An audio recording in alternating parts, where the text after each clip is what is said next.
Welcome to the Catholic Sobriety Podcast, the go-to resource for women seeking to have a deeper understanding of the role alcohol plays in their lives, women who are looking to drink less or not at all for any reason.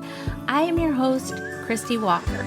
I'm a wife, mom, and a joy-filled Catholic, and I am the Catholic Sobriety Coach, and I am so glad you're here. Does this sound familiar? Morning You is optimistic, focused, and ready to take on the day. She's got goals, a plan, and the resolve to be her best self. But as the day wears on, something shifts. By nighttime, you're drained, overwhelmed, and that glass of wine starts looking like the easiest way to unwind. Before you know it, the promises you made to yourself this morning are a distant memory. Now, if that resonates with you, don't worry. You are definitely not alone. And even better, you're in the right place because today in this episode, we're breaking the cycle and finding ways to meet those nighttime needs without turning to alcohol. By the end, you'll feel more equipped, supported, and ready to take back your evenings. I hear this from so many women, and here's the truth that I want to share with you today. You are not weak. This isn't about willpower. It's about living in a way that honors the beautiful woman that God created you to be.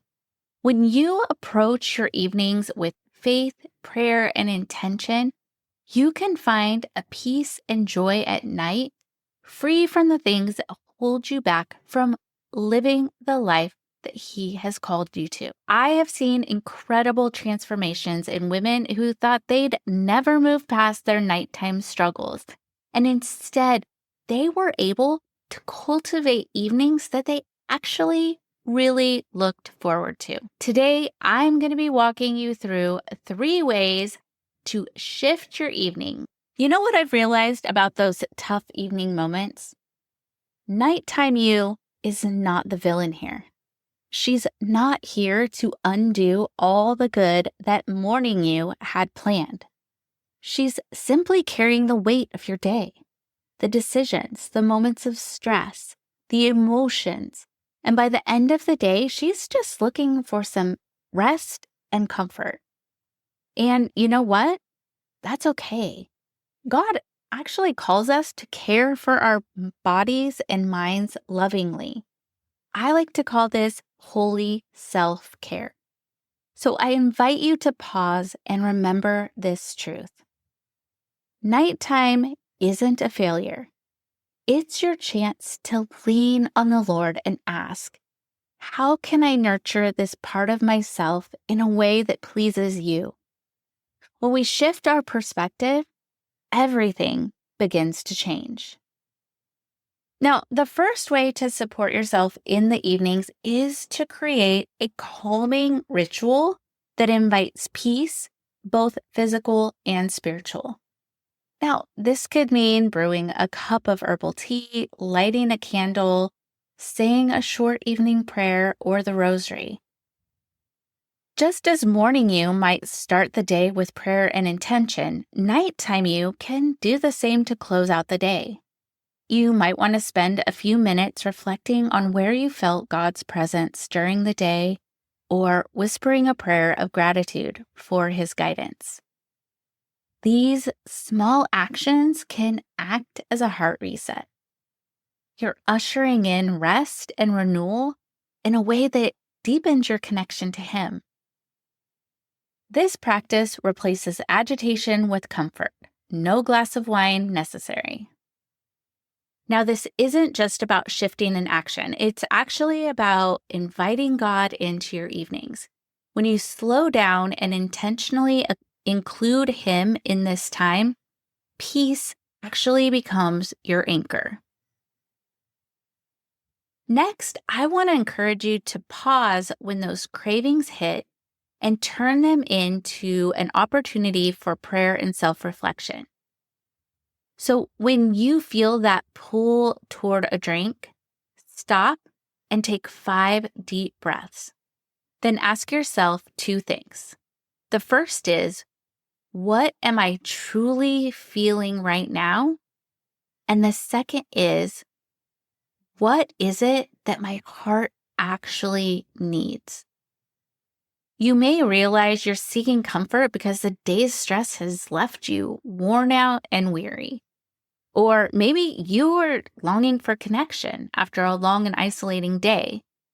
When you've named the feeling, lift that to God in prayer. If you're lonely, maybe pick up your phone and call a loved one. If you're overwhelmed, retreat into His Word or listen to calming music. Go for a walk, take a hot bath. Doing these things will help meet your needs in ways that are deeply fulfilling. Now, you're not denying yourself comfort. I want you to really remember that. Let's not think with a deprivation mindset. You're not just taking something out, you're actually replacing it with something even better because you're inviting God to be your comfort. Remember what Matthew 11:28 says, "Come to me, all who labor and are heavy laden, and I will give you rest." And lastly, create something joyful and wholesome and special to look forward to at the end of the day.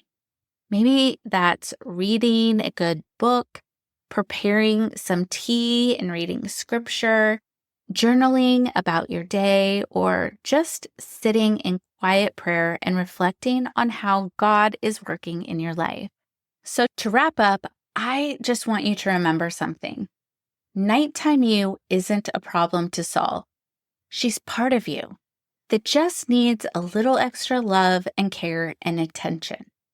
When you start meeting her needs in healthy, nourishing ways, the cravings for alcohol will fade. Of course, this is not an overnight fix, but every small choice that you make sets you on the path towards mornings where you wake up feeling proud and nights where you'll actually enjoy your time. Remember to be patient with yourself. One small step at a time leads to big change.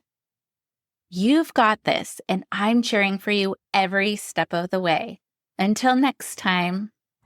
Well, that does it for this episode of the Catholic Sobriety Podcast. I hope you enjoyed this episode, and I would invite you to share it with a friend who might also get value from it as well. And make sure you subscribe so you don't miss a thing.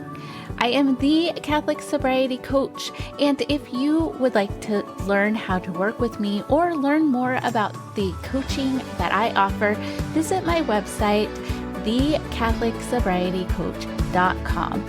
Follow me on Instagram at The Catholic Sobriety Coach. I look forward to speaking to you next time. And remember, I am here for you. I am praying for you. You are not alone.